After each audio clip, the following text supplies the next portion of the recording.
Kembali di Sapa Indonesia Siang, saudara, seekor paus raksasa terdampar di perairan dangkal di Kabupaten Rokan Hilir, Riau.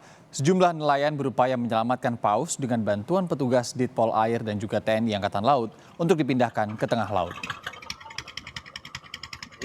Astagfirullahaladzim, ya Allah, besarnya. Berhenti, boy. Seekor paus raksasa ini terdampar hingga ke Laut Dangkal di Kabupaten Rokan Hilir, Riau, saudara. Dengan menggunakan kapal, petugas Ditpol Air Rokan Hilir, TNI Angkatan Laut, dan nelayan berhasil membawa paus kembali ke tengah laut. Paus ini berhasil diselamatkan ke habitatnya dalam kondisi hidup. Setelah itu, anggota Polair bersama TNI AL menuju ke lokasi, dibantu nelayan, berupaya mengevakuasi paus tersebut dengan cara mengikat ekornya lalu membawa ke perairan lebih dalam. Adapun untuk paus tersebut pada saat dievakuasi dalam keadaan hidup dan sampai saat ini paus tersebut sudah dapat kembali ke perairan lebih dalam.